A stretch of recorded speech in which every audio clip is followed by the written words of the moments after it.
ተቆራቢ ነው። በቁርባን ከተጋቡ በኋላ ሩካቤ ስጋ የሚፈጸምባቸው ቀናት ትንሽ ናቸው የሚሉን ሰዎች አሉ። እሺ ቀጥ አሁን ላይ እኮ የገባኝ። ኦኬ አንተ ኢዮብ ግን ኢዮብ ይኸው 10 ጊዜ ነው የጻፈብኝ። አንብብ ትክክል ነው ወይ አለ ወይ?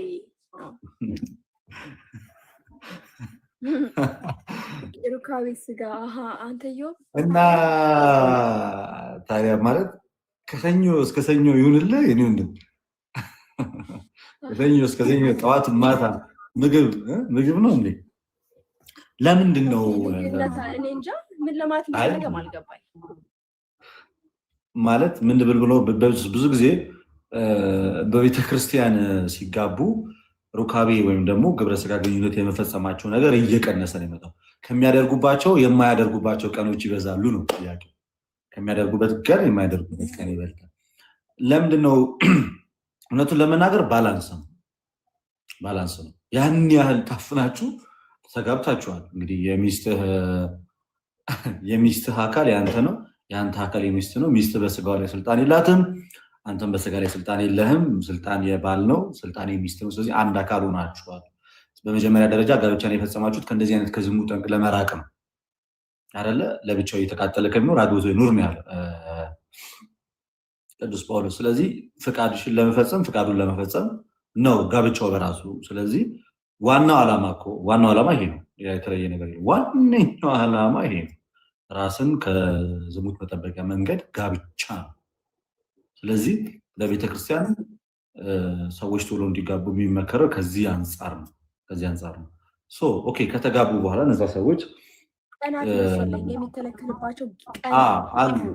አሁን ብዙ ጊዜ በ12 በ21 በ29 ሮብ፣ ዓርብ፣ ቅዳሜ፣ እሁድ እነዚህ ሁሉ አይቻሉም ተብሎ ይነገራል።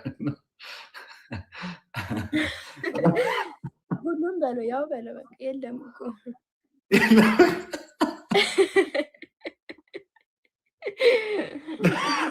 ባለቤትሽ ምን እንደሚሰጥ ብታየው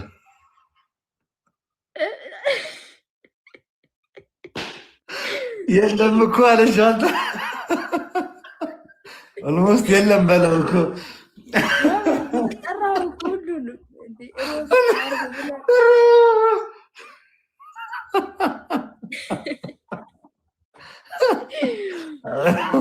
አረማቂ እና ባጭሩ ማለት ነው። አብዛኛው ጊዜ ታውቂያለሽ 361 ቀን አለ። ኦልሞስት 280 ምናምን ቀኑ ጾም ነው በቤተክርስቲያናችን።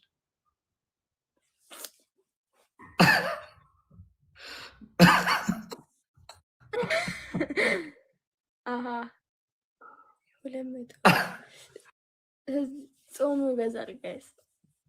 ከጾሙ ውጭ ያለው ደግሞ ቀናትም አለው። ከጾም ውጭ ሲሆን ደግሞ በአጋጣሚ ስሚ ማይ ጾሙ ተፈታ ምናምን ብለሻል። ለምሳሌ አሁን ጾሙ ይፈታ ሮብ ነው። ጾሙ ተፈታ ብለሽ ስትይ ቀኑም ሮብ ነው። እሱም ይዘለላል። እሺ ብለሽ ስትዘዩ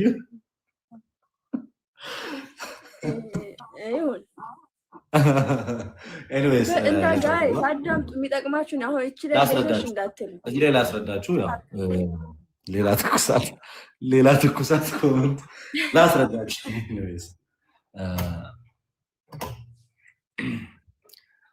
ላስረዳችሁ።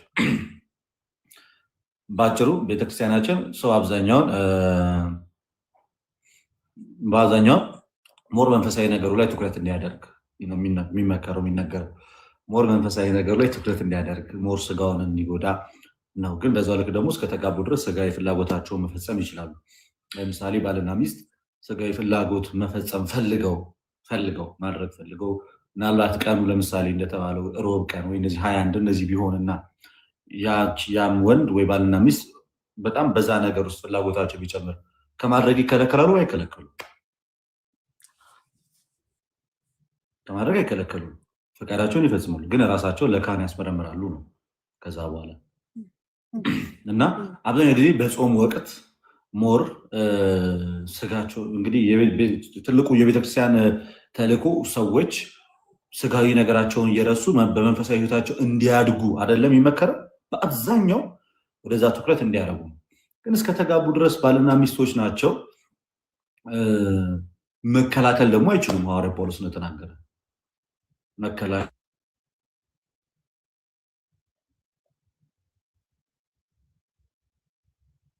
ሚስት መከልከል አትችልም፣ ባልን መከልከል አይችልም። ለምን? ወደ ቅዳሴ እየሄደ አይሆንም ሰውየው። ቀዳሽ ቄስ ሆኖ እንኳን ቢሆን ባሏ በዛ ነገር ውስጡ በጣም ቢፈተንና ቢፈልግ ሚስቱ መከልከል አትችልም። ተመልሶ መጀመሪያ የሚስቱን ፈቃድ መፈጸም አለበት። በዚህ አጋጣሚ ቅዳሴ ሁሉ ሊቀር ይችላል። ስለዚህ ይህን ያህል ስትሪክት ናት ቤተክርስቲያን። ሞር ራሳችሁን ግዙ ነው። እንዲህ ሰኞ፣ ማክሰኞ፣ እሮብ፣ ሐሙስ ጌታ ይርዳን አላለች ማን ሁሉም ተጨንቀዋል። እንደዚህ እየተጨነቃችሁ አእምሯችሁን እያስጨነቃችሁ ዛሬ 21 ነው፣ ነገ 22 ነው፣ ነገ 23 ነው፣ ሚካኤል ነው፣ ገብርኤል ነው፣ ራይል ነው፣ በጣም ጭንቅ ብላችሁ ለዛ ነገር ትኩረት ሰጥታችሁ እንድትሆኑ አይደለም የሚፈለገው። በጾም በጸሎት በርቱ፣ ጽኑ። ባልና ሚስቶች ናችሁ። ግን ስጋዊ ፍላጎታችሁ ባየለና ፍቃድ መፈጸም ባለባችሁ ሰዓት ላይ ፍቃዳችሁን ፈጽሙ። በእርግጥ በሰንበት ጊዜ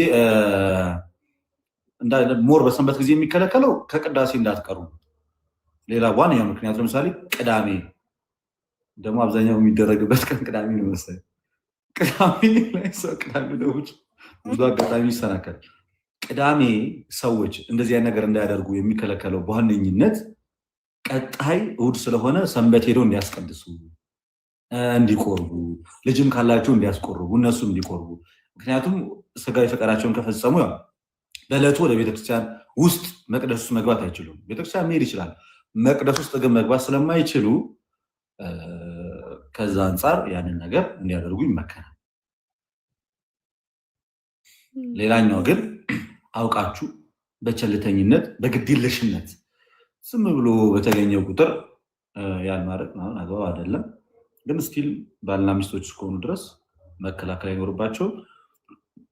ወንዱም ወደ ሌላ ሴቷም ወደ ሌላ ማየት ስለሌለባቸው መደሰት ባለባቸው ልክ እንዲደሰቱ ያዛል። ምክንያቱም የጋራ ደስታቸው የጋራ ፍላጎታቸው ስለሆነ። ቅዳሜ ሳልቆርብስ ይፈቀዳል ወይ አለከታች? አብዛኛው ሰው ቅዳሴ ሄደ ቤተመቅደስ ውስጥ ማስቀደስ አለብህ፣ ከቅዳሴ ጸበል መጠጣት አለብህ። ቅዳሜና እሑድ ላይ ሞር ይሄ ነገር የሚከለከለው ከዚህ አንጻር ነው። ቅዳሜና እሑድ ላይ ተከልክሎ ደግሞ ዓርብም ደግሞ የጾም ቀን ስለሆነ ተብሎ ደግሞ ይከለከላል። ሐሙስ ነው ያለ ቀን ያባት ጻፍ ነው እኮ እዚህ ጋር እኮ ሰኞ፣ ማክሰኞ፣ ሐሙስ ብቻ ብለን ወይም ሰኞ ሌሊት ብለናል። ምን ቢሆን ጥሩ ነው? ምን ቢሆን ጥሩ ነው? ባልና ሚስቶች በቤተክርስቲያን ተጋቡልሽ እና ይሄ ቀልድ ነው። አደራችሁ በሰማይ በምድር ይዣችኋል። ይሄ ቀልድ ነው። በቤተክርስቲያን ምናምን ተጋቡና እዛ ያው ሲነገራቸው የመጨረሻ ፊደላቸው ላይ ኞ ያለበት ላይ ብቻ ነው ፈቃዳችሁ መፈጸም ያለባችሁ ተባሉ እና ያ ማለት ሰኞ፣ ማክሰኞ የመጨረሻ ፊደል ኞ ያለችባት ላይ ብቻ ነው ማድረግ የምትችሉት፣ ከዛ ውጭ አይቻልም ምናምን ተባሉ። ከዛ በቃ በዛ ህግ መሰረት ምናምን ሄዱና የሆነ ሰዓት ላይ አልቻሉም። ከዛ ዓርብ ቀን ላይ ባልዮ በቃ ፈተነውና ዓርብ ነው ቀኑ። በጣም ሲፈትነው ይሄ ፍቅር ዛሬ ቀኑ ምንድን ነው ብሎ ይጠይቃታል። ዓርበኛው ነው መሰለኝ አለች።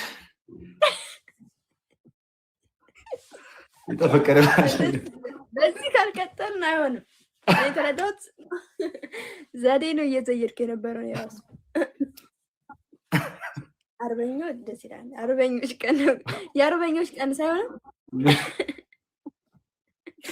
እና ብዙ አትጨናነቁበት ጋይዝ። እንዲህ በስመ አብ ምን ሆናችሁ ነው? ብዙ አትጨናነቁ። ሞር ወደ ጸሎቱ ትኩረት አድርጉ። እዛ ጋር ትኩረት ስናደርግ እኮ በቃ ዋናው ኢንቴንሽኑ በቃ ጾም ጸሎት የሚለው እናስባለን። የቻልነውን እንጥራለን ጋይስ፣ የቻልነው እስከ ጥግ ወደ ጸሎት በርቱ። ወደ ጾም ጸሎት ባይዜ ጾም ጸሎቱ ለምሳሌ ሲበላ ሲጠጣ እኮ ነው እንደዚህ አይነት ፍላጎት ማለት ሞር የሚፈታተነው ሰው ሲበላ ሲጠጣ ነው። ቤተክርስቲያናችን ደግሞ ሞር ራስን መግዛት ላይ ነው የምታስተምረው፣ ራስን መግዛት ላይ ነው እና ጾም ጸሎቱ በራሱ ድካም አለው። እንደዚህ አይነት ነገር እንድታስቢ ራሱ አያደርግም። ሌላኛው በዓለ ሀምሳ አለላችሁ።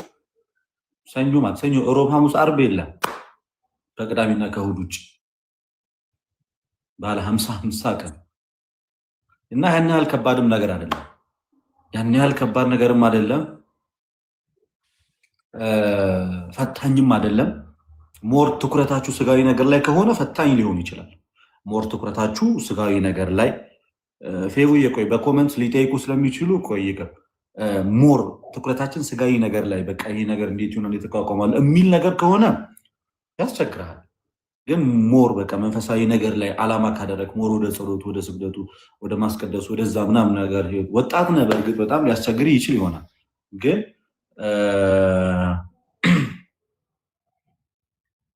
ቤተክርስቲያን ሰማያዊ ሙሽራ ስለሆነ የምታደርጋችሁ በሳምንት ውስጥ 2 ጊዜ እንኳን ስጋዊ ፈቃድ ብትፈጽሙ በጣም በቂ ነው። የማትኖረውን ህይወት ነው ወይ የምትናገራት? እኔ ገና አልኖርኩም። ያው ወደፊት ሲጀምር ነግራችኋለሁ። ጊዜ በቂና በቂ ነው። በቂ ነው እንዴ? በቂ ነው አይደል? አዎ፣ ከሰኞ ወደ ማክሰኞ እና ከእሮብ ወደ ሐሙስ አበቃ። በሳምንት ሰኞም አለ ማክሰኞም አለ አይደል? ኧረ አይበቃም ማለት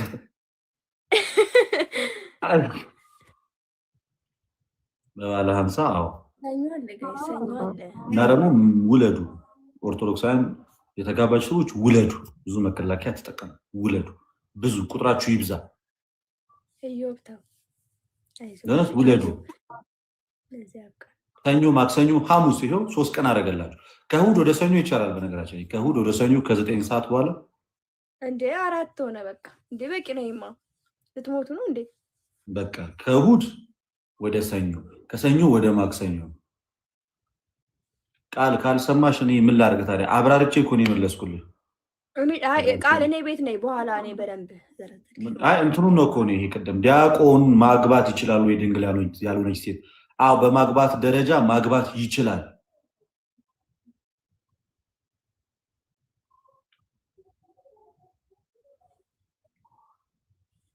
በማግባት ደረጃ ማግባት ይችላል፣ ግን በድቁናው ግን አይቀጥልም። ከቻላችሁ እንደኛ ጸንታችሁ ሳትገናኙ ኑሩ ይላል። አሚኒ እውነት ነው። አንተ እኮ ተራርቀህ ነው እንጂ አንተ እኮ ርቆብህ ነው። እኔ አባል አንተ እኮ ርቆብህ ነው። ወደህ ነው እንዴ? አይደል ለማይ እንዴ መጥቼ ነበር እኮ ቆየሻል። ከመጣ መቼ መጣሽ? ኧረ አሁን ከመጣሁ አሁንማ ከትዳሬ በኋላማ መብቴ ነው። ከትዳሬ በፊት ሳንጋባ እኮ ከሱ እኮ ቆየት ብያለሁ እኮ 1-20 ቀን እዚህ ምንም ሳትጋቡ በፊት እኮ ምንም አይ እርቃብህ ነው ስላልክ ነው። ባርቅም ምንም አላረግም። አብረንም ሆነን ማለት ከተጋባችሁ በፊት ነው ወይስ በኋላ? ከመጋባታችሁ በፊት የመጣች ሰዓት በኋላም ግን ቀን እየቆጠርን ነው። በህጉ መሰረት ይቻላል። ጋይስ ይቻላል። ዘጋችሁት። ከዛ የዓመቱ ቀኑ ሲደርስ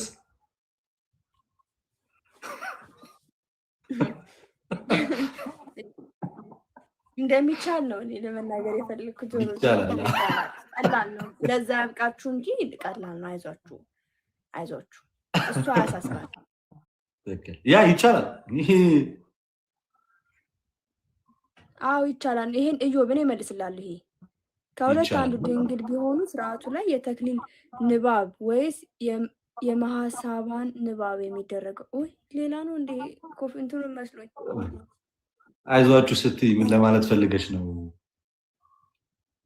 አይዟችሁ ስል የማይሆን የለም ይቻላል፣ የማይቻል የለም ይቻላል ማለት ነው። ከባድ እንዳይመስላቸው ማለት ነው። ሌላኛው በደንብ ማወቅ ያለባችሁ ነገር ምንድን ነው? የዲያቆኑ ልጅቷን እንዴት ሊገባት እንደሆነ ማግባት ይችላል። ዲያቆን ድንግል ያልሆነችን ሴት ግን በድቁናው መቀጠል አይችልም። ገብቶ መቀደስ አይችልም።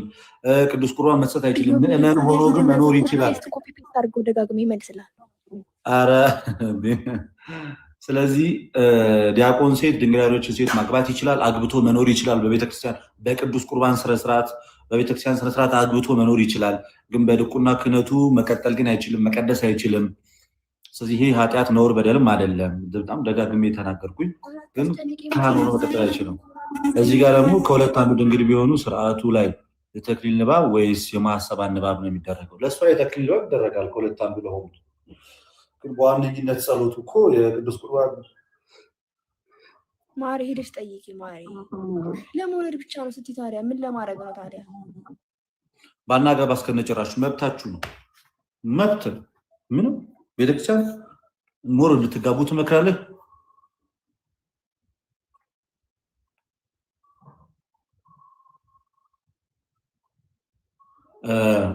አለማግባት ይቻላል፣ ግን ሳያገቡ ደግሞ ማማረር ደግሞ አይቻልም ነው። ማማረር አይቻልም። በእንትን ሲፈተኑ ማማረር አይቻልም። ንስሐ ስንት ጊዜ መግባት ይቻላል ማለት ባይበዛ ጥሩ ነው ወይስ ገደብ አለው? ንስሐ ገደብ የለውም፣ ገደብ ኑሮትም አያውቅም። የሰው ልጅ እንግዲህ ከኃጢአት ብዙ ጊዜ ርቆ መኖር አይችልም ማለት በኃጢአት ይወድቃል። በኃጢአት በወደቀ ቁጥር ንስሐ መግባት ይችላል። እንግዲህ ከሰባቱ ሚስጥራተ ቤተክርስቲያን አንዱ ሚስጥረ ንስሐ ነው። ሚስጥረ ንስሐ ደግሞ ከሚደጋገሙ ሚስጥራቶች ውስጥ አንዱ ነው። ከሚደጋገሙ ማለት ገደብ የለሽ ነው። በህይወት ዘመን እስካለን ድረስ ከንስሐ ወይም ደግሞ ከንስሐ ከመግባት ህይወት መራቅ አንችልም ነው። ገደብ የለውም። አንዴ ብቻ ነው፣ ሁለቴ ብቻ ነው፣ ሶስቴ ብቻ ነው የሚባል ነገር የለም። ደጋግመን ንስሐ መግባት አለብን። ኮመንት እያየሁ ሌላ ጥያቄ እስኪ እንስማ። ማየ ከአንቺ በኩል ከኔ የኔ ለማንበብ ትንሽ እዛው ይምጡ ልኪያቸዋል። ከበድ አንተ የምታገባው እየጻፉልሽ ነው። ከበድ ያለ ኮመንት ሄዳችሁ ጠይቁ። እሱ ባያነበውም ራሱ አይቶት ይመልሰዋል። ፈጣሪ ፍቃድ እንዳለ ሆኖ ለትዳር የፈጣሪ ፍቃድ እንዳለ ሆኖ ለትዳር የራስ ጥረት አያስፈልግም? ያስፈልጋል። እንዴት አያስፈልግም? በደንብ ያስፈልጋል እንጂ በባለ 50 ማድረግ ይቻላል እንዴ? መቼ ነው በባለ 50 ማድረግ ይቻላል ብዬ ተናግሬያለሁ። ከቅዳሜና ከእሑድ ውጭ በባለ 50 አሁን ከፋሲካ በኋላ ባለው ባለ 50 ከፋሲካ በኋላ ሮብ ዓርብ በሚበላበት ወቅት ሮብ ዓርብ እየበላን አይደል እንዴ? ያው መሰለኝ።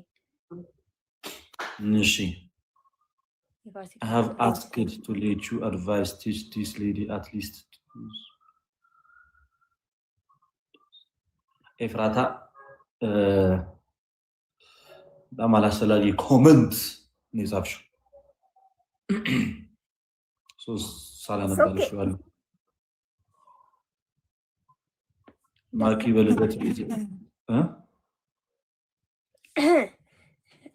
ያው ዛሬ ለኔ ነው የተመለሰልኝ መልሱ። በኮሜንት ተሳቦ ለኔ ነው የተመገብኩት ይሄ ምግብ። ለሙስሊም ብቻ ነው የሚመቸው ያለው እና በጾም እንጂ መነኩሴ፣ ቆሞስ፣ ጳጳስ ያስፈልገናል። ኧረ ያስፈልገናል። መንኩሱ፣ ወንዶች እባካችሁ መንኩሱ። ወይኔ በላችሁ ልደት። በነገራችን ላይ መንኩስና በቤተክርስቲያናችን ውስጥ የሚበረታታ ህይወት ነው። በጣም እና መነኮሳ፣ ጳጳሳት፣ ዲያቆናት ሳያገቡ የሚኖሩ ከወሰድከው በኋላ ነው እንጂ እኮ ከዛ በኋላ አይደለም። ስለ መከላከያ ምናምን የምጠይቁኝ ሰዎች እዚህ ፊት ለፊት አልመልስላችሁ። ይቀላል እኮ እዛማ ትሄዳለህ፣ ሄደህ መውሰድ ትችላለህ። ከዛ በኋላ ግን ስጋው ደግሞ ወስደህ መንገድ መጓዝ የለብህም እንጂ ለዘላለም ህይወቱ አይደለም እያስባለሁ። በቁርባን ከተጋቡ በኋላ መንገድ አይጓዙ ይባላል። ለምንድን ነው ታዲያ? ለምን ገዳማት ድረስ ሄደን ለምን በቁርባን እንጋባለን? ምን ማለት አልገባኝም። ከስጋው ደግሞ ሰው ከወሰደ በኋላ ሩቅ መንገድ አይትጓዙ ይባላል። በእግር ነው በእግር አረፍ እና የወሰድክ ዕለት እንዴት ትጓዛለህ? እኔ ወንድም እኮ እኔም የመሰለኝ ከወሰድክ በኋላ ላለው እንጂ ህይወታቸውን አይደለም አይደለ? ህይወታችሁ ሙሉ አይደለም። ሲጀመር ቅዱስ ቁርባን ከወሰድክ ገዳም ሄደህ ከወሰድክ በዕለቱ ለምን ትንቀዠቀዣለህ? የእኔ ጌታ አረፍ አትልም? ቁጭ ነው ሄዲያን ነው ረፍ ብለህ በቃ መጽሐፍ ቅዱስን እያነበብክ ስብከት እየሰማ ዝማሬዎችን ምናምን ነገር እየሰማ ቀለል ያሉ ነገሮችን እየበላ ምናምን ራስን እየጠበቅ በመላእክት እንደታጀብኩ ነው ብለህ ታድራለህ። ልብስህን እንደለበስክ ምን አስጨነቀህ? የእኔ ጌታ አስቸኳይ ነገር አለብህ ወደ ቤት የምትመጣበት ምናምን የፈጠነ ቆርበ ለመመለስ ነው የሄድከው እንዴ? ተው እንጂ ተሰዎች።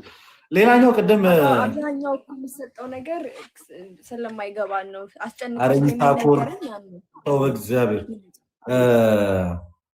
ሌላኛው ቅድም በተደጋጋሚ ሲጠይቅ የነበረው ስለ ኮንትራሴፕቲቭ ነው የሚባለው በእንግሊዝኛው ወይንም ደግሞ የወሊድ መከላከያ የቅድመ ወሊድ መከላከያ የድህረ ወሊድ መከላከያ ተብሎ በሁለት ይከፈላሉ። እንዴት አወቅ እንዳትሉኝ እሺ፣ በግልጽ የምናገረው ነገር ከንስሐ አባታችሁ ጋር ጨርሱ። እኔም ከንስሐ አባቴ ጋር ጨርሳለሁ ወደፊት። እናንተም ከንስሐ አባታችሁ ጋር ጨርሱ። የኔ ምክር ግን ውለዱ። በዘጋው ልትናገር መስሎኝ ደግሞ የለም ኤፍራታ እና ኢዝና በራይት ታይም እንደዚህ አይነት ነገር መጻፍ ቱሻል ማንን ዲስካሬጅ ማድረግ አልፈልግም። ማንን ሚዲያ ላይ ስለዚህ እነዚህ ነገሮች ላይ የወሰድከው እንዳያስመልስህ እንጂ ሌላ ችግር አለው እንዴ? ስለዚህ ሞርኒ ክርስቲያኖች ብትወልዱ ደስ ይለኛል። ወይ ኤልሳሎኒ ብትወልዱ ወይ ሀኒቹ ብትወልዱ ብትበዙ ምናምን ጥሩ ነው።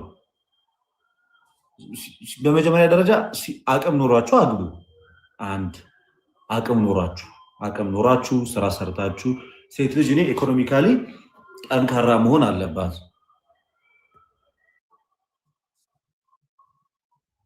ሰው ቆርቦ ብቻውን አይሄድም። ይሄ በቅዱስ ሚካኤል አበዝዋን ኦፍ ሱፐር ፋን ለርኒንግ አይ ኖ ግን ኤፍያውን እዚህ መናገር ልክ አይደለም እኮ ነው ብልሽ እኮ በቃ ይሄ በውስጥ የሚወራ ነው ወጥቷል። እዚህ ነገሮች ሰዎች ዲስካሬጅ ያደርጋል።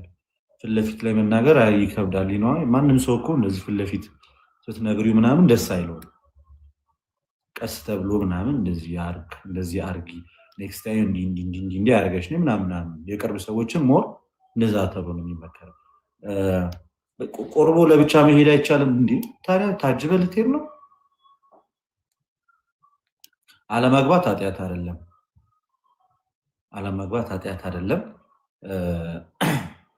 ማግባት ግን ሞር ይበረታታል። አግብተው እንዲኖሩ ሰዎች ክርስትና ቁጥራችን እንዲጨምር፣ የአማኝ ቁጥሩ እንዲጨምር አግብቶ መኖር ሞር የተመከረ ጉዳይ ነው። እሺ ማኪ እሺ እኔ በኔ በኩል ትንሽ ጥያቄ አያልቅም። በነገር ላይ በዚህ ዙሪያ ስለማያልቅ ግን ዋናው የሚጠቅመው ያ መጀመሪያ የጠየቁ ነው። ሰውን እንዳያስቀርብ እያደረጋቸው ያለው ነገር መጀመሪያ እሱ መቅረፋችን ራሱ ትልቅ ነገር ነው። ከዛ በፊት ማድረግ ያለባቸውም እንዳለው ነው። እሱን ከጋብቻ በፊት ግን አትሞክሩት። ምን ይባሉት? ከጋብቻ በፊት ወየ እንዳትባባሉ ያልኳቸው። እሱማ በፍጹም እሱ ነው በቃ። እሱን ማድረግ ከቻላችሁ መቋቋም ከቻላችሁ ሌላው ያከብዳችሁ ምናምን ከስጋው ደግሞ በኋላ ላለው የስራችሁ ሁኔታ ምናምን በቃ እሱን ሳትጨነቁ ቅረቡ ወደ ስጋው ደግሞ ነው ፋይናሊ በቃ። አዎ ማርቲሻ ንስሐ ለንስሐ አባት ነው። ንስሐ ለንስሐ አባት ነው። ከዛ ውጭ ለማን ይነገራል ብላችሁ ነው?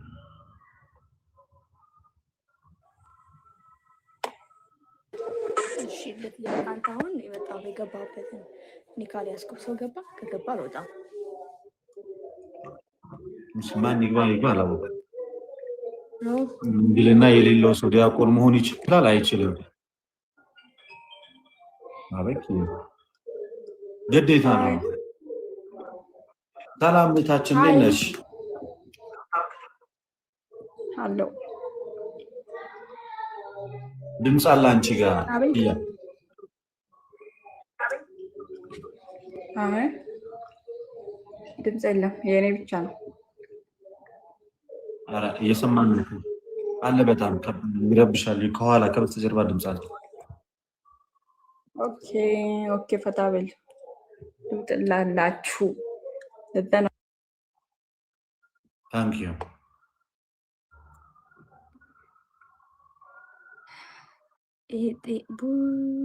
በቃ እሺ ማፊ ፈታዊ ስለሰጠኝ ጊዜ ምንም ችግር እንዳልይዝ ግዴታችሁ እሺ፣ ይቅርታ ምንም ችግር እስካሁን ኧረ ምንም ችግር የለውም። ኤኒ ታይም አለው። በውስጥ ምከረኝ እሺ ያለችን ኤፍራታ እንዳረሳ ኧረ ጭንቅ ማሬ ጥብቅ ከብሎ ክፈታሽ አለው። እሺ ማሪ አንቺን ብትመክሪኝ ችግር የለውም። የቆንጆ ኤፍራታ ነው። ኤፍራታ አሪፍ ልጅ ናት። እኔ ጋር ብዙ ጊዜ ትመጣለች፣ አውቃታለሁ። ጸደይ ሰው በጣም በጣም በጣም ቅን ማሬ። ነይ ማሪ፣ እሺ ነይ የኔ ቆንጆ። እሺ መልካም ስለሰጠኝ ጊዜ ምንም ችግር የለውም። እሺ ወንድም አለ። እሺ አብይን እንኳን እንደኔ ጊዜ አልሰጠም እያልኩኝ በውስጤ አብይን እንኳን እንደኔ ጊዜ አልሰጣትም። አረ የምትጠይቁኝ ጥያቄ እግዚአብሔርን ወደ ትምህርታችን ከበድ ያለ እያደረጋችሁት ነው። አብይን እንኳን እንደኔ ጊዜ አልሰጠም ማለት እኔ እንዳገለግሉ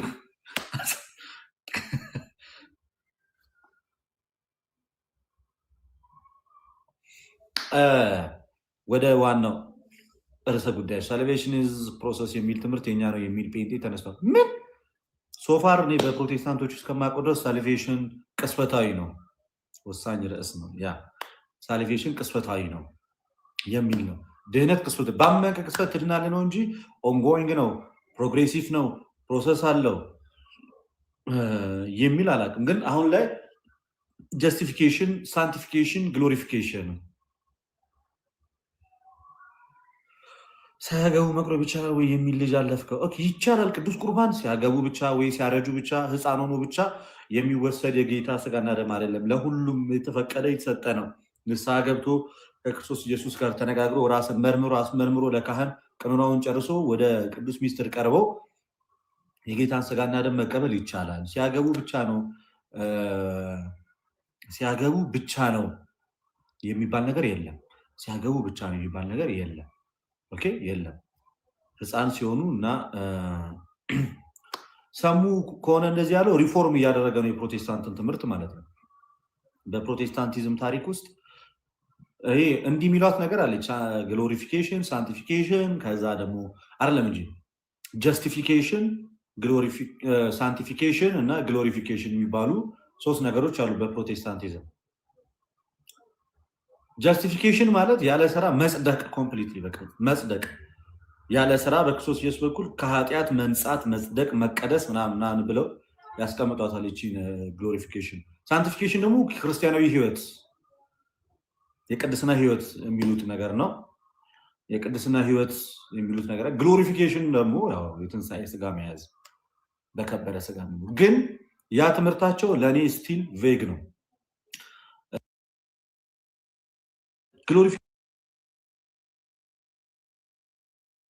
ግሎሪፊኬሽን በሚባለው ደረጃ ላይ ሰው ሁሉ ነገር እንደዛ የሚል ከሆነ ድኛለው፣ እየዳንኩኝ ነው፣ እድናለው ከሚለው ከኛ ትምህርት ጋር የመቀራረብ እድሉ ሰፊ ነው። የመቀራረብ እድሉ በጣም ሰፊ ነው እና ይሄ የክርስቲያኖች ትምህርት ነው። ድህነት ሂደታዊ ነው የሚለው የፕሮቴስታንት ትምህርት አይደለም። እስከምናውቀው ድረስ የፕሮቴስታንት ትምህርት ድህነት ሂደታዊ አይደለም፣ ቅስፈታዊ ነው። ባመንክ ቅስፈት ትድናለህ፣ ባመንክ ቅስፈት ብትሞት ወደ እግዚአብሔር መንግስት ትገባለህ የሚል እምነት የያዘ ነው የፕሮቴስታንት ትምህርት እንጂ እኛ እንደምናምነው አይነት አይደለም። እኛ በምናምነው ልክ የሆነ አይደለም። ሌላኛው እንግዲህ ትላንትና በተለቀቀው ቪዲዮ ካያችሁ አብዛኛው የፕሮቴስታንት አማኝ በነገረ ስላሴ ዙሪያ ላይ ትልቅ የትምህርት ክፍተት እንዳለባቸው የተመለከትንበት ጊዜ ነበር። ትልቅ የኦርቶዶክስ አይደለም ካለ የፕሮቴስታንት መሆኑን ማስረዳት መቻል አለበት።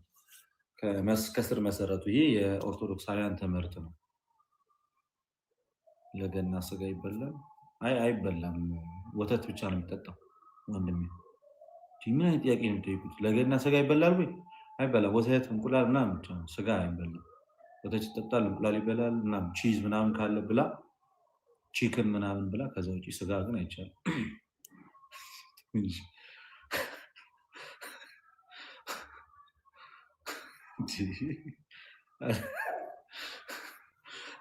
በባዶ ሆድ ቁርስ መብላት ይቻላል አይነት ነገር ነው።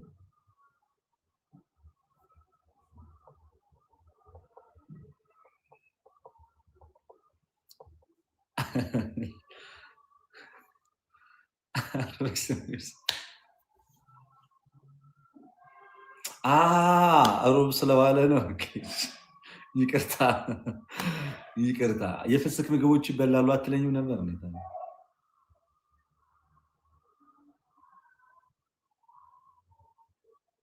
ማለት ስርዓት አለው አትለኝም?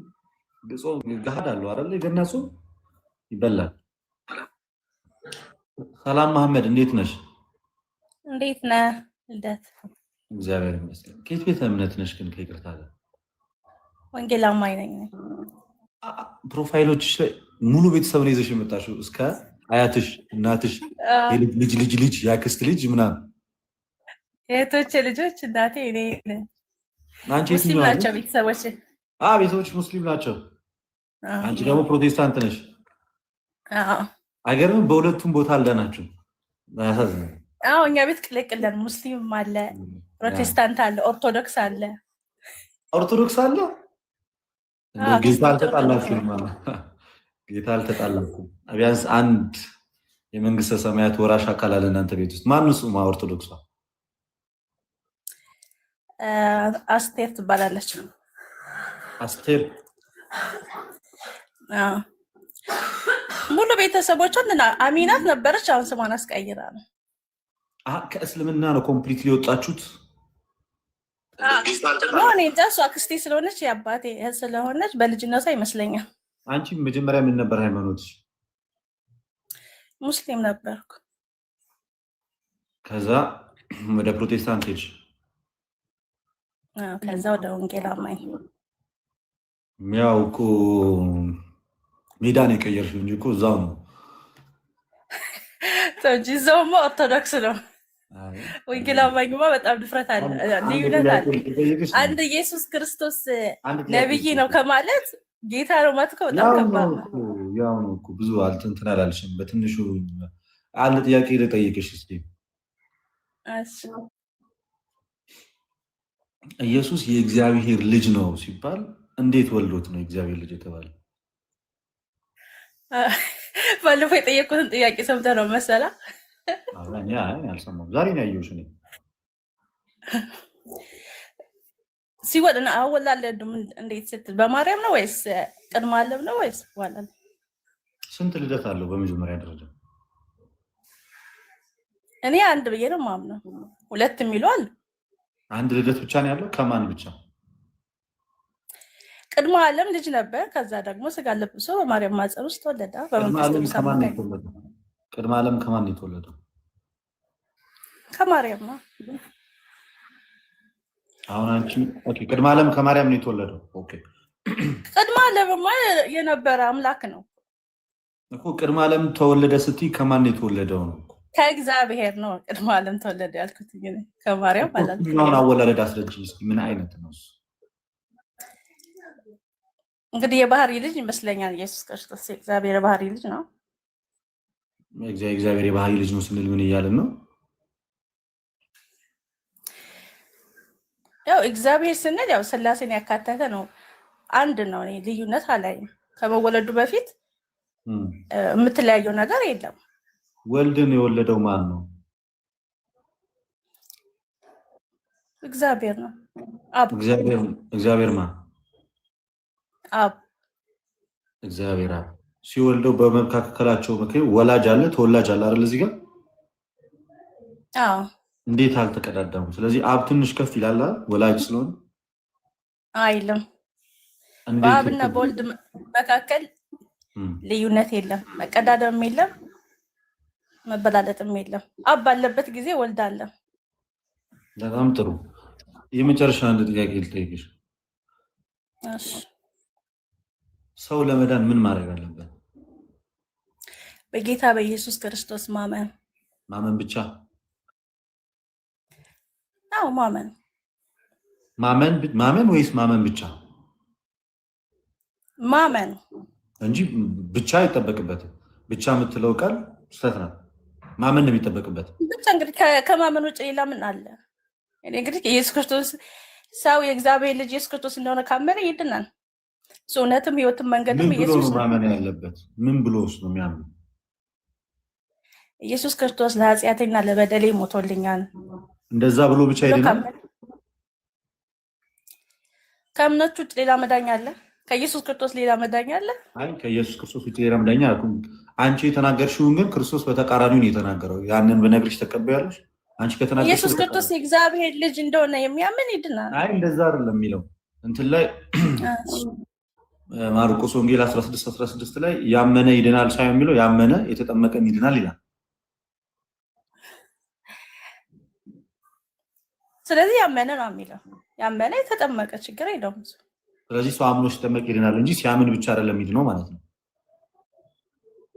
እስኪ አንድ ሰው አምኖ እስከሚጠመቅ ድረስ ያለው ፕሮሰስ አልዳነም። እኔ ወጭስ እንዳመንኩኝ ከዛ እንዳመን ተምሬ ነው ከዛ ወደ ጥምቀት የሄድኩትኝ። እዚህ በዛ አንዳመን እምነቱን ጥምቀቱን ልክ አይደለም። ግን ያው እንደ ትምህርት ያለውን ሀሳብ ስነግርሽ ክርስቶስ የተናገረው ትምህርት መቀበል አለብን የለብንም? እኛ መቀበል አለብን። እኮ አምኜ ተጠመቅኩኝ። የምንቀበል ከሆነ አምነሽ ስትጠመቂ ለመዳን የተጠመቅሽ ምልክ መጽሐፍ ቅዱስ ለምሳሌ ያመነ የተጠመቀ ይድናል ነው የሚለው። የአንቺ ጥምቀት ከድነት ጋር የሚገናኝ ጥምቀት ነው ወይስ ዝም ብሎ ጥምቀት ነው? እኔ በጥምቀት ክርስቶስ ኢየሱስን ለብሻለሁ ብዬ ነው የማስበው። በጥምቀት ክርስቶስ ኢየሱስን ስለሚል ስለዚህ በጥምቀት ማንን ለብሰሻል? ኢየሱስን። ኢየሱስን ሳትለብሺ መዳን ትቻለሽ? መዳን እኔ ከምንም ጋር ላይ ያይዘውም መዳን ከእምነት ከኢየሱስ ክርስቶስ ላይ ብቻ ነው የሚያየው። ክርስቶስ ኢየሱስን ይሄን ታላቁን ጌታ ክርስቶስ ኢየሱስን ሳይለብስ መዳን ይችላል? መልበስ ስትል ከምን አንጻር ነው? አንቺ መልበስ ስትይ ምን እያልሽ ነበር ቅድም? እኔ መልበስ ከክርስቶስ ኢየሱስ ጋር ሞቱን ማሰብ ከዛ ደግሞ ትንሳኤውን ማሰብ ነው። ውሃ ውስጥ ገባ ከክርስቶስ ጋር ሙቻለሁ፣ ያን በተግባር አደርገዋለሁ። አሁን በእምነት የተቀበልኩትን በተግባር አደርገዋለሁ። ከክርስቶስ ጋር ህብረት ሳታደርጊ ከኢየሱስ ጋር ሞተሽ ሳትነሺ መዳን ትችላለሽ ወይ? የዳንኩትማ ሳምን እኮ ነው አልኩኝ። ስለዚህ ከክርስቶስ ጋር ህብረት ሳታደርጊ መዳን ትችላለሽ ማለት ነው። ህብረት የመልክ የሞተው ማንነቴ ነው። ኢየሱስ ክርስቶስ ጌታ ነው። የሞተው ማንነቴ ወርቀት እኮ ዳነ። ማንነትሽ የሞተው መቼ ነው? በአምነሽ ቅስፈት አምነሽ ከክርስቶስ ጋር በጥምቀት ስትቀበሪ ነው የሞተው ማንነትሽ።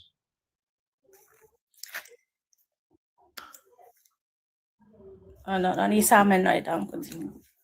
መጽሐፍ ቅዱስ አይልማ። እሱ ያንቺ ትምህርት ነው፣ የመጽሐፍ ቅዱስ ትምህርት አይደለም እሱ። ኢየሱስ ክርስቶስ ጌታ እንደሆነ በአፍህ ብትመሰክር በልብ ብታምን ትድናለህ ነው የሚለው። እንግዲህ መጽሐፍ ቅዱስ ይዘሻል አለኝ። እሺ አውጩ፣ ሮም ላይ አውጩ።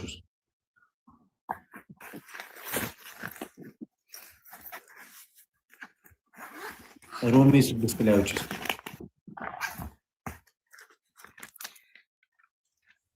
እሺ ሮሜ ስንት?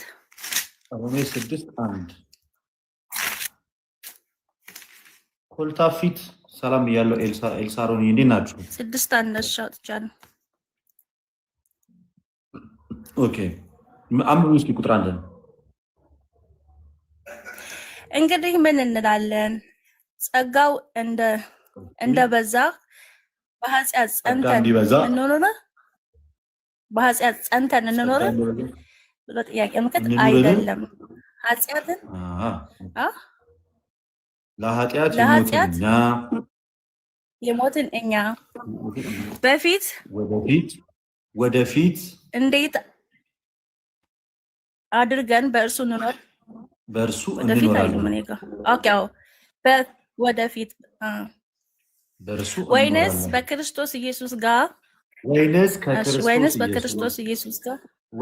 ከክርስቶስ ከናት ወይስ ከክርስቶስ ኢየሱስ ጋር አንድ እንሆን ዘንድ የተጠመቅን ሁላችን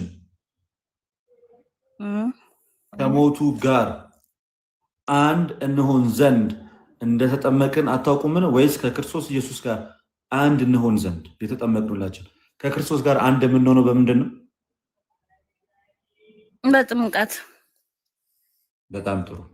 በጥምቀት ሰው ከክርስቶስ ኢየሱስ ጋር አንድ ሳይሆን መዳን ይችላል?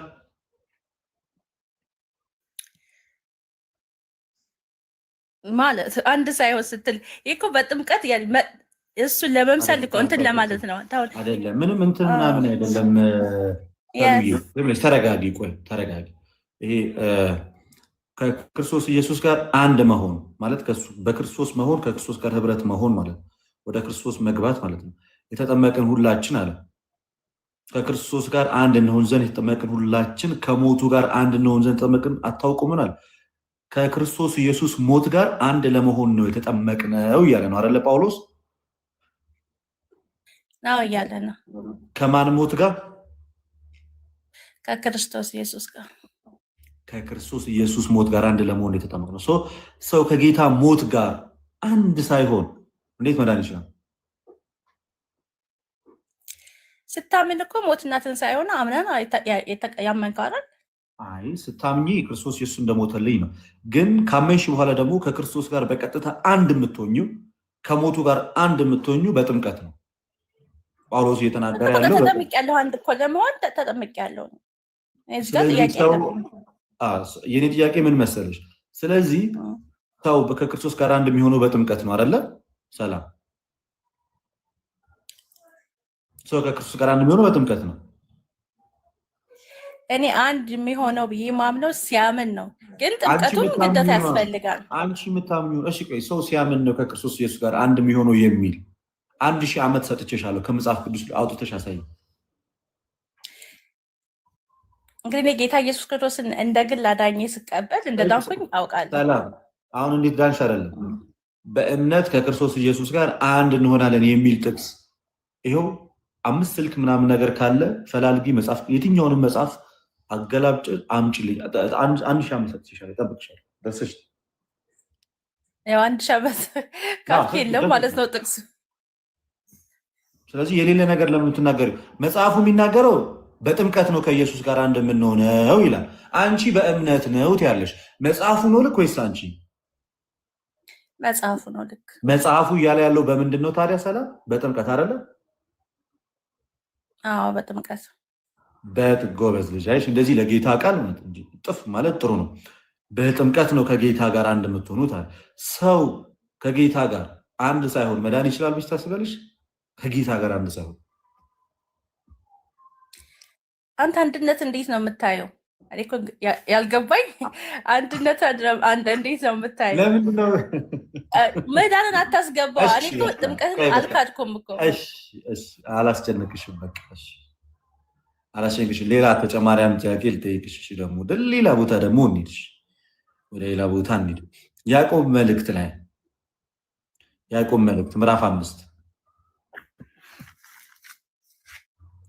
5 ቁጥር 15 ያለውን አንብቢልኝ። ለየት ያሉ ጥያቄዎች አወጣሽ ላንብብልሽ። ያዕቆብ 5 ስንት? ያዕቆብ ምዕራፍ 5 ቁጥር 15 እስከ 16 ያለውን አውጭልኝ እና እዛ ጋር ደግሞ አንዳንድ ነገሮችን እንነጋገር። ዱዱ አውጥቻለሁ፣ አንብብልኝ። የእምነት ጸሎት ድውዩን ያድናል፣ ጌታም ያስነሳዋል፣ ኃጢአትም ሰርቶ እንደሆነ ይሰረይለታል አለ። ከዛ ቁጥር 16 ላይ ሜሪ ሰላም ብያል፣ እርስ በርሳችሁ በኃጢአታችሁ ምን በሉ ይላል? ተናዘዙ። ማንና ማን? እርስ በርሳችሁ አይደለ? አዎ። ትፈወሱም ዘንድ እያንዳንዱ ስለሌላው ምን ይበል ይላል? ይጸልይ ይላል። የጻድቅ ሰው ጸሎት በስራው እጅግ ኃይል ታደርጋለህ ይላል አይደለ? አዎ። በጣም አሪፍ። ልክ እንደዚህ ባለበት ክፍሉ ላይ ምን ብሎ ይናገራል መሰለሽ? ከእናንተ የታመመ ቢኖር ይላል ቁጥር 14 ላይ የቤተ ክርስቲያን ሽማግሌዎችን ወደ እርሱ ይጥራ፣ በጌታ ስም እርሱን ዘይት ቀብተው ይጸልዩለት። የእምነት ጸሎት ድውዩን ያድናል፣ ጌታም ያነሳዋል፣ ኃጢአትም ሰርቶ እንደሆነ ይሰረይለታል።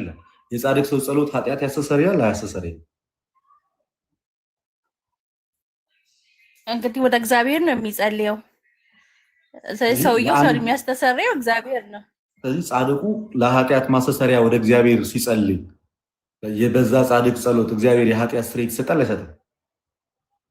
እሱ እግዚአብሔር ፍቃድ ነው። እግዚአብሔር ሊሰጥ ይችላል። በዚህ መጽሐፍ ቅዱስ ማስረጃ መሰረት ይሰረይለታል ስላለ የጻድቁ ሰው ጸሎት ወደ እግዚአብሔር ሲጸልይ እግዚአብሔር ያን የጻድቅ ሰው ጸሎት ሰምቶ የኃጢአት ስርየት ይሰጣል ወይስ አይሰጥም? እዚህ ጥቅስ ላይ ይሰጣል ይላል።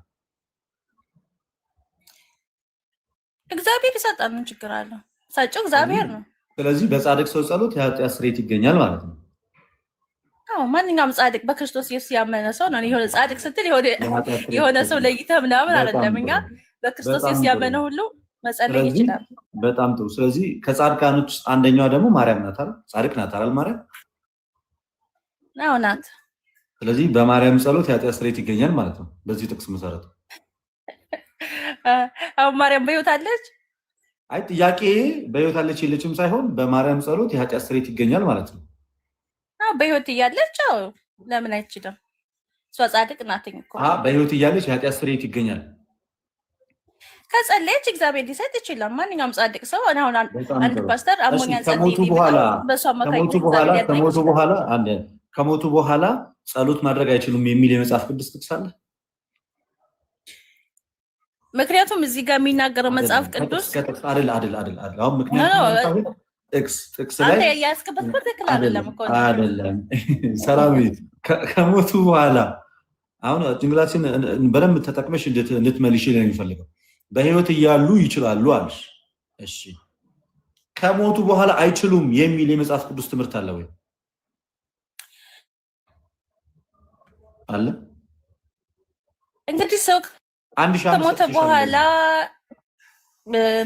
ከእግዚአብሔር ጋር እግዚአብሔር ያመሰግናል ምናምን ነው እንጂ የሚለው ከኛ ጋር ያላቸው ግንኙነት ኦልሬዲ ይቋረጣል። እሱን የሚያሳይ ጥቅስ አሳይ።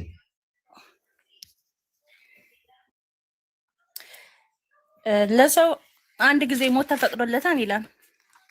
ታዲያ ሰው ሁለቴ አይሞትም እኮ በቃ አንድ ጊዜ ሰው አንድ ጊዜ ከሞተ በኋላ ያን ሰው ታግተው ነው እንዲጸልይ። የኛ ጥያቄ እንደዛ አይደለም። ከሞተ በኋላ ከኛ ጋር ያለው ህብረት ይቋረጣል የሚል ጥቅስ አንጪ ነው እንጂ ሰው አንድ ጊዜ ይሞታል፣ ሁለት ጊዜ ይሞታል። እኔ ሰው ሶስቴ አይሞትም።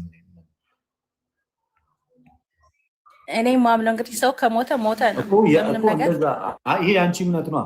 አሁን እኮ እዚህ ጋር ልንሰማ የመጣን የአንቺን እምነት አይደለም። መጽሐፍ ቅዱስ ይናገር ብለን አይደለ? ሰላም መቼስ መጽሐፍ ቅዱስ የምታምኝ ሰው ነሽ አንቺ። ከመጽሐፍ ቅዱስ አሁን ሉቃስ አንድ ኤቢ ፖስት ያደረገው ነው ሉቃስ 20:38 ላይ ማለት ነው። ጭራሽ እኮ ነው የሚደግፍ እኮ ነው። እንዴት በዛንተ የሚደግፍ ጥቅስ ሁሉ በእርሱ ሁሉ ለእርሱ ሕያዋን ስለሆኑ የሕያዋን አምላክ ነው እንጂ የሙታን አምላክ አይደለውም ይላል። ስለዚህ እግዚአብሔር የሕያዋን አምላክ ነው ይላል። የሕያዋን አምላክ ነኝ ማለት ለሞቱ እነዚህ በኃጢአታቸው ከእግዚአብሔር መንገድ እግዚአብሔርን ሳያምኑ ለራቁ ሰዎች እኔ አይደለሁም፣ ለሕያዋን ግን እኔ አምላክ ነኝ አለ። ሕያዋን ደግሞ በክርስቶስ ኢየሱስ የሚያምኑ ናቸው። ማርያም በክርስቶስ ኢየሱስ የምታምን ናት። እኔን የሚደግፍ ጥቅስ እኮ ሊሰጠሽ ኦርቶዶክስ እኮ ነው ልጁ ሲጀመር እኮ ቢሆንም እኔ ይደግፈኛል፣ ችግር የለውም። ኦርቶዶክስም ቢሆን ጥቅሱ ይደግፈኛል። ማርያም እኮ በክርስቶስ ኢየሱስ ያመነች ሕያው ናት። እሺ አሁን አንተ ስጠኝሽ መረጃ። እኔ የለኝም እኔ አይሰሙም ብዬ ነው የማምነው። አይሰሙም ብለሽ የምታምኚ ከሆነ እንደ እምነት ከሆነ ያልሽው ይህን እምነትሽን ከየትኛው የመጽሐፍ ቅዱስ ክፍል አገኘሽው? ያለበለዛ ተረት ተረት ነው ማለት ነው። ይሰማሉ የሚል የለማ። ይሰማሉ የሚል ከሌለ እኔ አንቺ ነሽ እኮ ገና ከስር ከሞቱ በኋላ እንደዚህ አይነት ነገር የለም ካልሽ ላዛ ለተናገርሽበት የመጽሐፍ ቅዱስ ማስረጃ ታመጫለሽ። ካላመጣሽ ልቦለድ ነው ማለት ነው። ሌላ ቦታ ነው ልደት የሌለ ነገር እኮ አላመጣም። ሰው የሌለ ነገር ልደት ወደ ሌላ ችግር የለውም። አሁን ሌላ እንግዲህ እንዳያችሁት ነው። ኦርቶዶክስ ሚም የኔ አባት እንዴት እንደሚመች ነው። ኦርቶዶክስ ሚም ቅድም አይታችኋል፣ አሁንም አይታችኋል። አብዛኛው ፕሮቴስታንት ቅዱሳን ከሞቱ በኋላ አያማልዱም ሲሉ መጽሐፍ ቅዱስ ጥቅስ ኖራቸው ሳይሆን እንዲህ ውስጣቸው ስለሚነግራቸው ብቻ ነው እንጂ መጽሐፍ ያማልዳሉ የሚነግር አልተጻፈም። ከተጻፈ አሳየኝ እስኪ እኔም ለእውቀት በቃ። አሁን ሁለተኛ ጥያቄ የእውነት ጠይቀህ አንተስ ሁለት ጠይቀኝ አሳየኝ እስኪ። አሁን አንተ እኔማ የሔዋን አምላክ ነኝ ቅድም አሳዩሽ እኮ መደዳውን እኮ ታዲያ ከሞቱ በኋላ ጸሎትን ይሰማል። አንተና ምታማ ራዕይ ዮሐንስ ምዕራፍ 9 ምዕራፍ 6 ቁጥር 10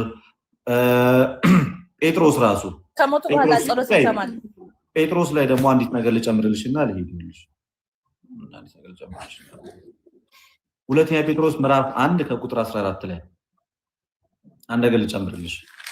ጌታችን ኢየሱስ ክርስቶስ እንዳመለከተኝ ከዚህ ማደሪያዬ መለየቴ ፈጥኖ እንደሆነ አውቃለሁ። ከመውጣቴ በኋላ እነዚህ ነገሮች እንድታስቡ በየጊዜው ትችሉ ዘንድ እተጋለሁ ብሎ ሲናገር እንሰማለን። ከሞተ በኋላ ከዚህ ማደሪያ ከተለየ በኋላ ስለነሱ እንደሚተጋ ሁለተኛ ጴጥሮስ ምዕራፍ 1 ከቁጥር 14 እስከ 15 ላይ ሄደሽ አንብቢ። አሁን ወደ ያዕቆብ መልእክት ድጋሚ ያዕቆብ መልእክት ምዕራፍ 2 ላይ ሰው በስራ ይጸድቃል አይጸድቅም? ምን አይነት ጽድቅ? ጽድቅ ነው። ምንም ጽድቅ እንዲያ ነው እንዲህ ነው ተብሎ የተነገረ ነገር የለም። አንድ ጽድቅ ነው የምናወራው። ይጸደቃል ወይስ አይጸደቅም? ሰው በስራ ቢጸድቅማ ክርስቶስ ኢየሱስ መሞት ባላስፈለገው ነበር። ስለዚህ ክርስቲያኖች ናቸው ያልኩት። ክርስቲያኖች በክርስቶስ ኢየሱስ ያመኑ ክርስቲያኖች በስራቸው ይጸድቃሉ አይጸድቁም? መጽደቅ በክርስቶስ ኢየሱስ ማመን ነው።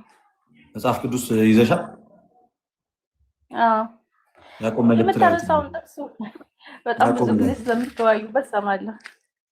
ያዕቆብ ላይ ሂጂና 24 ላይ ያዕቆብ 2:24 ገብረ ሚካኤል ፕሮሚስ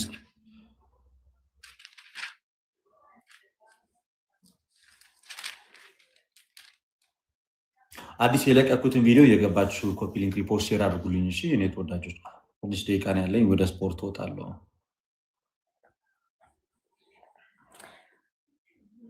ምን ያህል አንብቢ እስኪ።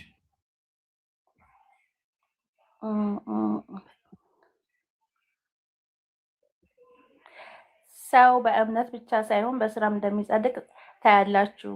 እንደውም ሰው በእምነቱ ብቻ ሳይሆን በምኑም ይጸድቃል ብሎ ተናገረ ያዕቆብ። ይሄ ከብሉይ ኪዳን ጋር እያያዘ ነው የሚናገረው እንጂ ሆነ ዝቅ ብለህ ማንበብ ትችላለህ። ዝቅ ብለህ ማንበብ ትችላለህ። ለብሉይ ኪዳን ሰዎች ተጻፈው አይደለም። ሰሉዬ እኔ ናት ሰሉ የኔ ናት። ይሄ ለብሉይ ኪዳን የተጻፈው ለብሉይ ኪዳን ተጻፈ አላልኩም። ምሳሌ ከብሉይ ኪዳን ጋር እያስተያየ ነው ያልኩት። እሱማ ማለት ነው። ዕብራውያንም ከሄድሽ እያንዳንዱ ዕብራውያን እያንዳንዱ ከብሉይ ኪዳን ጋር እያነጻጸረ የሚሰብከው እሱ ምንም አይነት ልዩነት አይፈጥርም፣ ፈጥሮም አያውቅም። ይሄ ጽሁፍ ግን ለክርስቲያኖች ነው ወይንስ አይደለም?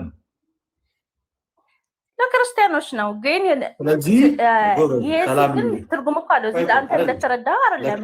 እኔ ምንም እኮ አላልኩም። ቃሉ እኮ ማለት ነው ሰላም ቃል በቃል የተጻፈው ቃል በቃል ሰው በእምነት ብቻ ሳይሆን በስራ እንዲጸድቅ ታያላችሁ ተብሎ ቃል በቃል የተጻፈው ቃል በቃል እንደው ቃል በቃል ኦኬ። ይሄ ምን አይነት መጽደቅ ነው? እሺ ይሄ ምን አይነት ቅድስና ነው? ጽድቅ ነው? ይሄ አንተ የምታስበው ይሄ ሰው በስራ ይጸድቃል የተባለው ምን አይነት ቅድስና ነው? አሁን እሱን አስረዳሻለሁ። ግን ሰው በእምነቱ ብቻ ሳይሆን በስራው እንዲጸድቅ ተማመንም ወይስ አልተማመንም? ነው አስረዳኛ። ተማምነናል ወይስ አልተማመንም? ቃሉ መጽሐፍ ቅዱስ ላይ ሰው በስራው በእምነቱ ብቻ ሳይሆን በስራውም እንደሚጸድቅ ተማምነናል ወይስ አልተማመንም? ከዛ ነው ያስረዳሽ እኮ ጽድቁ ምንድነው ነው የጠየቀው። የዘላለም ህይወት ወደ እግዚአብሔር መንግስት ክርስቶስ ለፍርድ በሚመጣ ሰዓት ላይ እንደየስራው ላይ እያንዳንዱ ሲያስረክብ ወደ መንግስተ ሰማያት ስለሱ ጽድቅ ነው የሚያወራው። ተማመን አልተማመንም? እኔ በስራዬ እጸድቃለሁ ብዬ አላስብም። በጸጋ ነው። ግን ያዕቆብ ያምናል እንደዛ። ያዕቆብ ግን ያምናል እንደዛ ነው። ከፍ ብለን ማንበብ እንችላለን። ለምን እንደምንል እኮ ሐሳቡ ላይ አለ። ቁጥር 14 ላይ አንብቢው። እሺ ቁጥር 14 አንብቢው። ቁጥር 14 አይዙን ይሄው ፕሮቴስታንት ማለት ባጭሩ ይሄው መጽሐፍ ቅዱስ ብቻ ብለው ያምናሉ። ለምን ባጭሩ እኔ ነኝ ፕሮቴስታንት ጋር ምን አሳይደልበት እንደዚህ ተከታተል ትናገር። እኔ በቃ ራሴ አብዛኞቻችሁ ፕሮቴስታንት መጽሐፍ ቅዱስ የሚለውን ሳይሆን የምታምኑት እናንተ የምትሉትን ነው። መጽሐፍ ቅዱሱ እንዲያምንላችሁ እኛ መጽሐፍ ቅዱስ ያለውን ነው የምናምነው። ምክንያቱም ሰው በስራው ቢጸድቅ ክርስቶስ ኢየሱስ ባልመጣ ባልሞተ መጽሐፍ ቅዱስ የሚለውን ሰው በስራ መጽደቅ ስላቃተው ነው። መጽሐፍ ቅዱስ ሰው በእምነቱ ሳይሆን በስራው ይጸድቃል ይላል አይልም? ቃሉ ይላል አይልም? በቃል ደረጃ ይላል አይልም? በቃል ደረጃ ይላል። ይላል ቃሉ ተጽፏል መጽሐፍ ቅዱስ ላይ ተጽፏል። አልተጻፈም? የሰራውን ስራ እንዲናን አረቆ መጽሐፍ ቅዱሱ ሰው በእምነቱ ብቻ ሳይሆን በስራው ይጸድቃል እንዲጸድቅ ታያላችሁ ብሎ ቃል በቃል መጽሐፍ ቅዱስ እጅሽ ላይ ያያሽው ይናገራል አይናገርም? ይናገራል። ግን ያለበትን መረዳት ግዴታ ነው። ሌላም ቦታ እኮ መጽሐፍ ቅዱስ ሲናገር ይሄማ እንደዚህ ካልክ እኮ ልድገምልሽ። ሌላ ቦታ ነው። ከጳውሎስ ላሳይሽ። ሐዋርያው ጳውሎስ ተመሳሳይ አሁን ሮሚ ላይ ጳውሎስ ሲናገር እንደው ስራ ምንም እንደማያስፈልግ ሰው በእምነት እንዳለ እኛ ብንሰራማ ክርስቶስ ኢየሱስ ባልተረዳሽ ምን ማለት እንደሆነ ከንቱ አደረገ። የመስቀሉ ስራ ላይ ምን አይነት ስራ ልትጨምርበት ነው አንተ? ሰላምዬ፣ ጥሩ፣ በጣም ጥሩ። አሁን ከአንቺ ፈልገው ምን መሰለሽ፣ ትንሽ የአእምሮሽን ብቻ ተጠቅመሽ እንድታዳምጪ ነው። ጆሮሽን ከፈታሪስ ትንሽ ደቂቃ ብቻ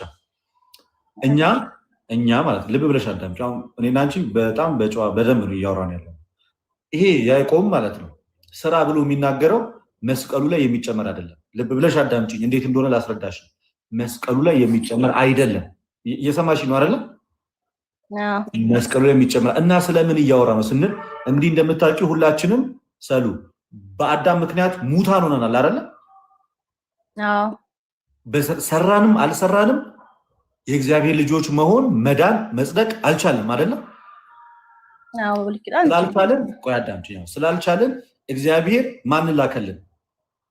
ኢየሱስ ክርስቶስ አንድ ልጁን ላከልንና ኤፌሶን 2:8 ላይ ጸጋው በእምነት አድኗቸዋል።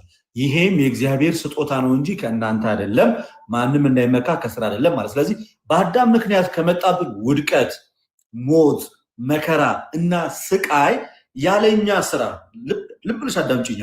ያለኛ ስራ በክርስቶስ ኢየሱስ በመስቀሉ ስራ በማመናችን አምነን በመጠመቃችን ተጠምቀን የጌታን ስጋና ደም በመብላታችን ከሞት ወደ ህይወት ከጨለማ ወደ ብርሃን መጣ። እዛ ጋር የኛ ስራ አልተጨመረችም። በክርስቶስ ኢየሱስ የመስቀል የማዳን ስራ ወዴት መጣ? ወደ ክርስቶስ መጣ። የእግዚአብሔር ልጆች ሆነ ክርስቲያኖች ተባለ። የእግዚአብሔር ልጅ ከሆነና ክርስቲያኖች ከተባለን በኋላ በክርስትና ህይወት መኖር አለብን አይደለ? እሱማ ግድ ነው። ስለዚህ በክርስትና ህይወት ስንኖር ያንን የክርስትናን ህይወት ምን ብሎ አስቀመጠው ያዕቆብ? መልካም ስራ ብሎ አስቀመጠው። ስለዚህ ያ መልካም ስራ ደግሞ ለምንድን ነው አለ? ወደ እግዚአብሔር መንግስት ጽድቅ፣ ያኔ ክርስቶስ ለፍርድ በሚመጣ ሰዓት ላይ ልክ ሁለተኛ ቆሮንቶስ 5:10 ላይ ክፉ እንዳደረገ በጎ ሁላችንም በክርስቶስ ኢየሱስ የፍርድ ወንበር ፊት እንገለጣለን። ክፉ እንዳደረገ መልካም ሁላችንም በክርስቶስ ኢየሱስ የፍርድ ወንበር ፊት እንገለጣለን። የክርስቶስ የፍርድ ወንበር ፊት እንደምንገለጥ ታምኛለሽ? ሁላችንም በጎ አደረገ መልካም መጽሐፍ ነው የሚናገረው። ይሄ ጳውሎስ እቺ ሴና አትሸምጥጭኝ። እሱ ላይ ግን ሁለት ነው እይታ ያለኝ። አንደኛው እሱ እቀበላለሁ ሁለቱንም። ምክንያቱም አንድ የዳነ ሰው የእግዚአብሔር ልጅ የሆነ ሰው እንደ ኃጢአተኛ ፍርድ ወንበር ስር መቅረብ የለበትም።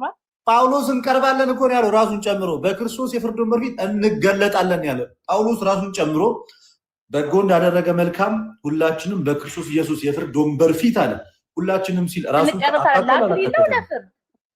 የፍርድ ወንበር ፍርድ ልንቀበል ነው እንጂ የምን አክሊል ፍርዱ ደግሞ ምን እንደሆነ ሲናገር ፍርዱ መልካም ያደረጉ ወደ የአባቴ መንግስቱ ረሱ እንዳለ ክፉ ያደረጉ ደግሞ ወደ ተዘጋጀላችሁ ሰዓት ግቡ ሊላቸው ልክ እዚህ ማቴዎስ ወንጌል 25 ላይ እንዳለው ለዛ ነገር ተዘጋጅተን በክርስቶስ ኢየሱስ የፍርድ ወንበር ፊት እንቀርባለን። ሐዋርያው ጳውሎስ ሰው በስራ ወደ እግዚአብሔር መንግስት የዘላለም ሕይወት እንደሚያገኝ ያስተማረበትን ክፍል አንብበሽ ታውቂያለሽ? ከዚህ ቤት እንደሚያምን ታውቂያለሽ? ጳውሎስ በስራ የዘላለም ሕይወት እንደሚገኝ ያምናል። ታምኛለሽ? ይሄንን እኛም እኮ ስራን አንክድም እኮ ሲጀመር መካድ አይደለም ጳውሎስ በስራ ወደ እግዚአብሔር መንግስት የዘላለም ሕይወት እናገኛለን ብሎ ያምናል። እግዚአብሔር የዘላለም ሕይወት መዳን ያጣም ብዬ አምናለሁ እኮ። እኔ አሁን ጥያቄ እሱን አይደለም። ይኸውልሽ ሰላም ስልሽ አይ የአባቴ ስም መሐመድ ነው ብለሽ አይደለም መመለስ ያለብሽ። የኔ ስም ሰላም ነው ከዚያ አባቴ መሐመድ ነው እንጂ ሰላም ስልሽ አይ የኔ አባት መሐመድ ነው የጠየቁሽን መልሽኝ ያልጠየቁሽን አትመልሽ። ጳውሎስ በስራ የዘላለም ሕይወት እንደሚገኝ ያምናል እያልኩሽ ነው። ታውቂያለሽ ይሄን? እሺ ምዕራፍ ስንት እናንብበው?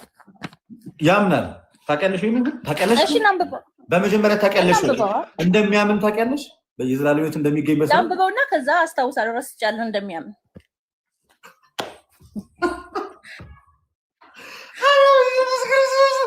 የሚገርመኝ የሚያስቀኝ ነገር ነው።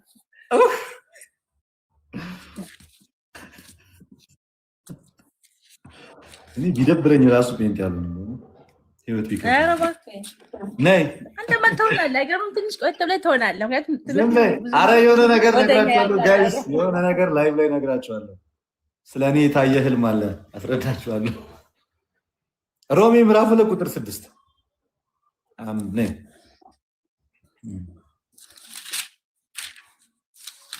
ምዕራፍ ስንት?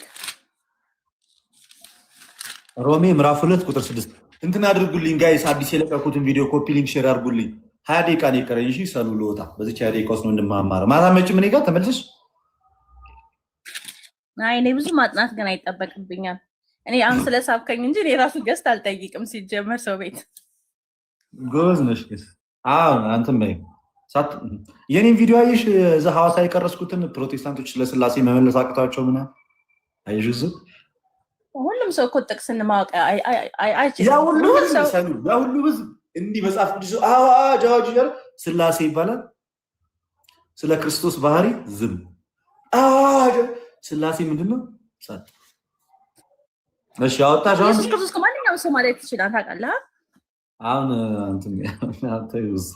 እንደ ሀገር ነው የተወረዳችሁ። በ700 ምናምን ሺህ ህዝብ ፊት ነው አወጣሽው።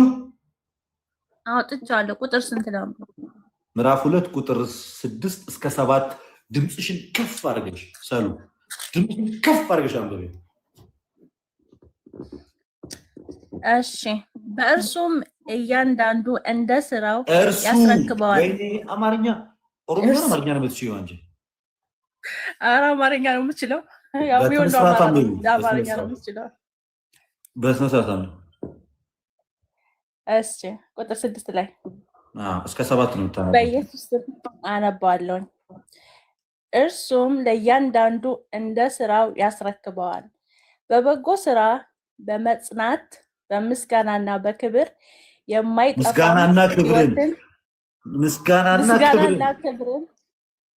ምስጋናና ክብርን የማይጠፋንም ህይወት ለሚፈልግ ለዘላለምም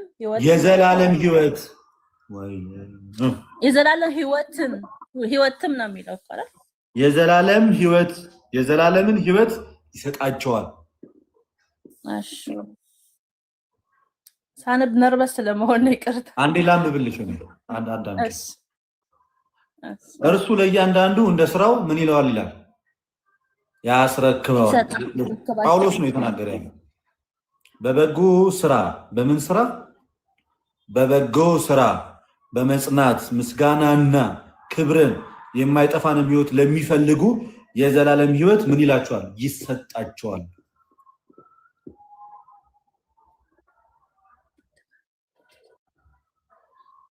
ጳውሎስ በበጎ ስራ የሚጸኑ ሰዎች የዘላለም ህይወት ይሰጣቸዋል ብሎ ያምናል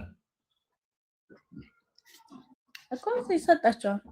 ስለዚህ በበጎ ስራ መስማት የዘላለም ህይወት ያሰጣል። ስራ ያድናል የሚላለን ሲል አይደል? የዘላለም ህይወት መዳን አይደለም እንዴ? እኮ እዚህ ጋር እኮ የሆነ ዘላለም ህይወት የተደረገበት ነገር ነው። እርሱ ለእያንዳንዱ እንደየስራ ያስረክበዋል ካለ በኋላ በበጎ ስራ የሚጸኑ ሰዎች የዘላለም ህይወት ይሰጣቸዋል ይላል። የዘላለም ህይወት ማለት መዳን አይደለም? ወደ እግዚአብሔር መንግስት መግባት መዳን አይደለም? የዘላለም ህይወት ማግኘት በስራ የዘላለም ህይወት ይገኛል እያለ እኮ ነው። በበጎ ስራ የሚጸኑ ሰዎች የዘላለም ህይወት ይሰጣቸዋል እያለ ነው እኮ ሐዋርያው ጳውሎስ እያለ ነው እኮ። ስለዚህ በበጎ ስራ መጽናት የዘላለም ህይወት ያሰጣል። ሰላምዬ እንዴት ነው እዚህ ነገር ላይ? ወይ በቃ እንደዚህ አድርጊ፣ ትንሽ እቺን ፓርት ቼክ አድርጊያትና ነኝ ከፍ ብለህ ብታነበው ግን እኮ የሆነ በፊት እንትን ስላሉ ነው።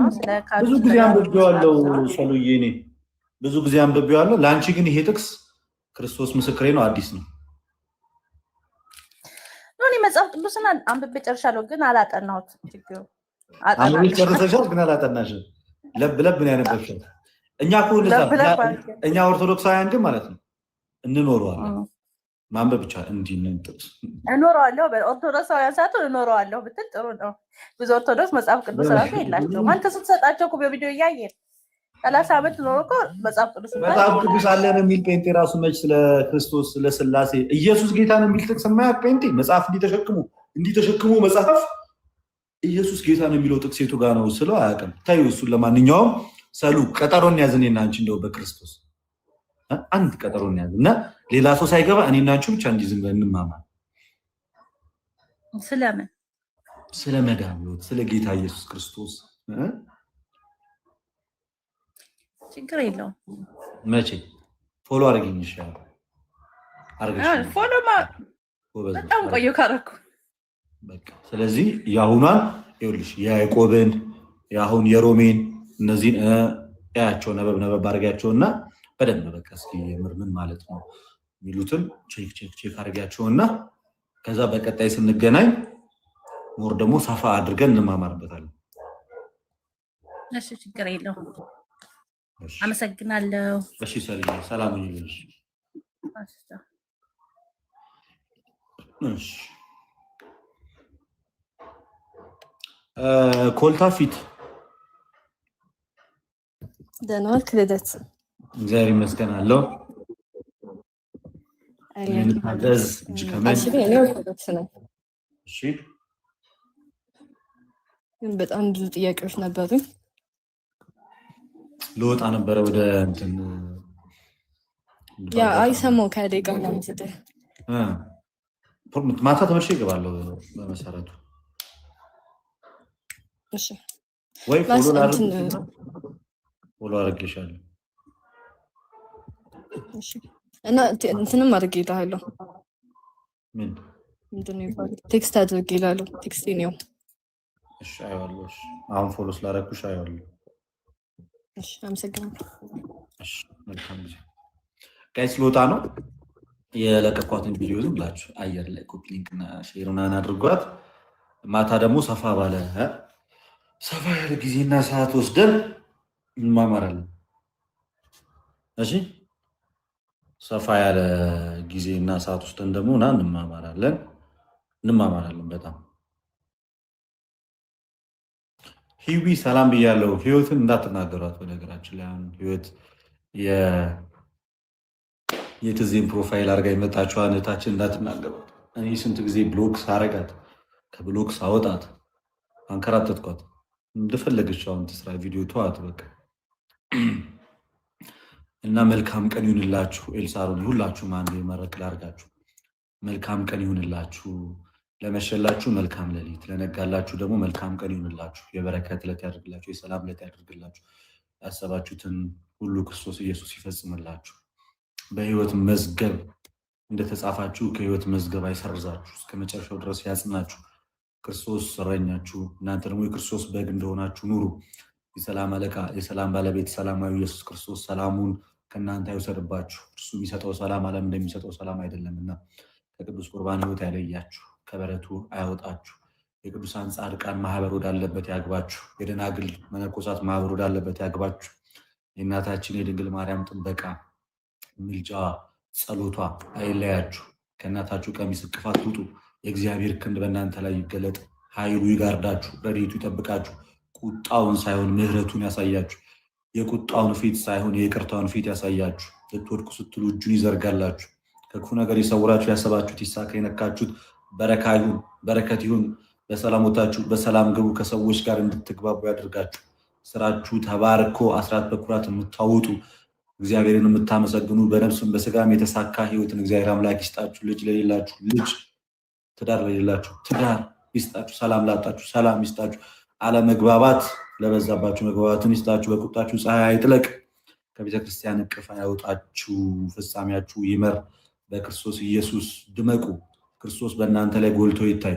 ክርስቶስ በፊታችሁ ያብራ። ብርሃን ይብዛላችሁ። የክርስቶስ ኢየሱስ ሰላም ይከተላችሁ። ከፊት ከኋላ ከግራ ከቀኝ ሁሉ የእርሱ ጥበቃና ረድኤት ከእናንተ ጋር ይሁን። ልባችሁ በክርስቶስ ለዘላለም ይረፍ።